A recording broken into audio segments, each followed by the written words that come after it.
Aujourd'hui, avec Yves Bigot, nouveau directeur de TV5, j'ai souhaité mettre au cœur de Terrienne la défense des droits des femmes dans l'espace francophone. Cette décision est née en juillet 2012.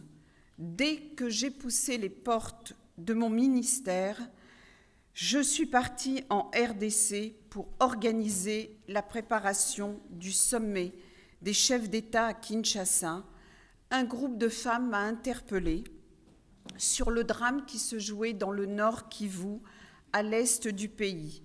Des viols massifs planifiés par des groupes rebelles, pratiqués sur des fillettes de quelques mois jusqu'aux femmes de 70 ans, en toute impunité et dans un silence assourdissant. Je me suis rendue à Goma et j'ai rencontré des milliers de survivantes de ces viols relégués dans des conditions terrifiantes de survie. Une rencontre que j'ai eue avec une des femmes congolaises des Kivu, des femmes aux vies fracturées par la guerre, des femmes que l'on a voulu avilir, à qui, dans le plus profond de leur intimité, on a souhaité poser les germes malfaisants de la décrépitude. Mais surtout des femmes qui mènent en ce moment-là, dans leur détresse, leur douleur, leur silence, rester dignes, rester debout avec la volonté de vivre. Ne nous y trompons pas, le viol y est encore utilisé à des fins de destruction massive de sociétés. C'est une arme, le viol est une arme aujourd'hui, une arme hors la loi, une arme hors la loi au même titre que les armes chimiques. L'on ne peut pas se taire, l'on ne peut pas se résigner à l'inaction quand on a été dans ces camps de déplacés des Kivu.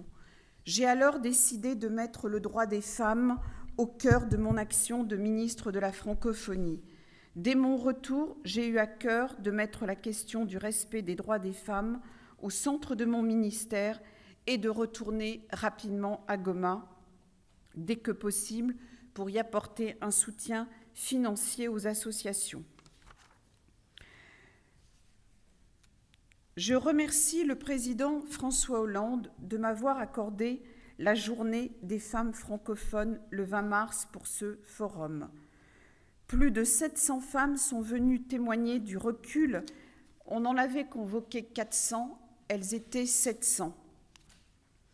Elles ont réclamé plus d'égalité, que cessent les viols dans les conflits armés pour le respect de leur intégrité physique, l'accès obligatoire à l'éducation pour leurs filles.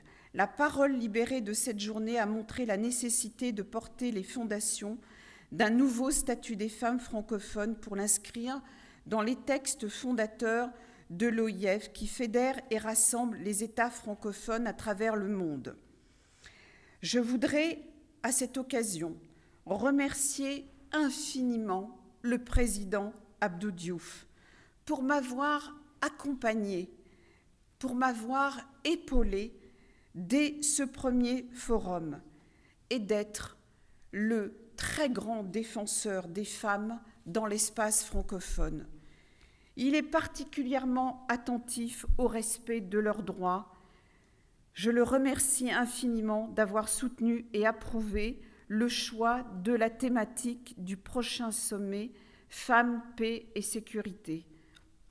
C'est alors qu'avec Yves Bigot, qui était présent à ce premier forum, il m'a proposé de mettre au cœur du site Terrienne la défense du droit des femmes francophones. Sur Terrienne, les 700 participants de ce forum seront bientôt rejointes par des milliers d'autres femmes qui témoigneront, proposeront, pèseront sur les décisions et résolutions prises lors des réunions des ministres et des chefs d'État de gouvernement francophones. Je salue aujourd'hui dans cette salle les femmes centrafricaines.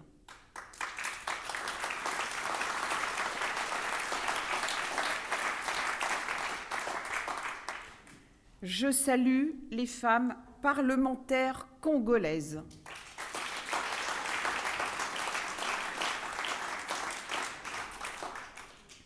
Et je salue deux grandes actrices, Elsa Zilberstein, qui est présente, et Saïda Jawad. Merci. Je vous remercie de nous faire l'honneur d'être ici parmi nous. Je salue toutes celles qui ont à cœur, par leur présence, de faire avancer le droit des femmes dans l'espace francophone.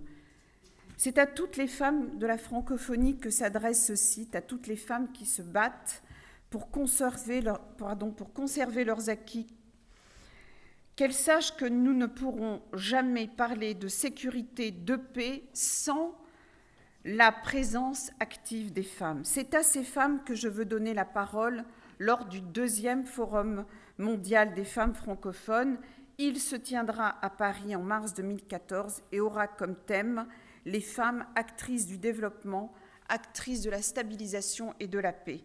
Ce site terrienne correspond aussi à une volonté personnelle d'accompagner un nouveau mouvement, celui des femmes francophones. En septembre dernier, à New York, j'ai réuni une 50aine de femmes francophones de haut niveau, dont la secrétaire générale adjointe d'ONU Femmes, la procureure du CPI, la représentante spéciale de la sécurité de l'ONU, pour leur présenter le projet du réseau Terrienne et leur parler aussi du prochain Forum des femmes. Elles ont aussitôt décidé non seulement d'y adhérer, mais aussi de mettre à notre service des outils et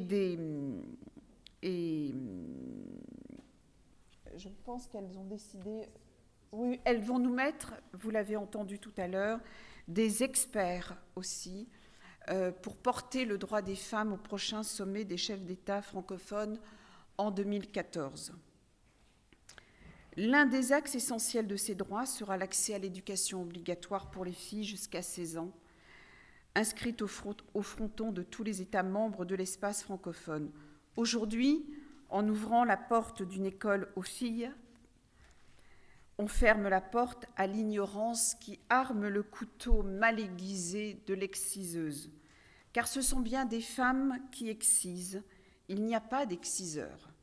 L'école et le savoir sont les remparts des préjugés.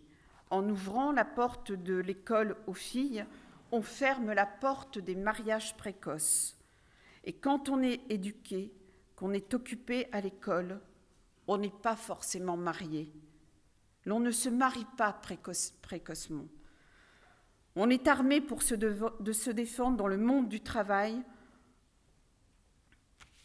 car oui, la culture et la volonté de pouvoir se battre pour que l'éducation et l'école soient une priorité pour notre espace francophone sera, je pense, Yves Bigot sera une des grandes priorités de Terrienne.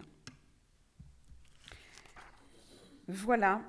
Les États qui ont la langue en partage, la langue des droits de l'homme et de la démocratie, savent que le statut des femmes est un baromètre implacable de l'état d'avancement d'une société.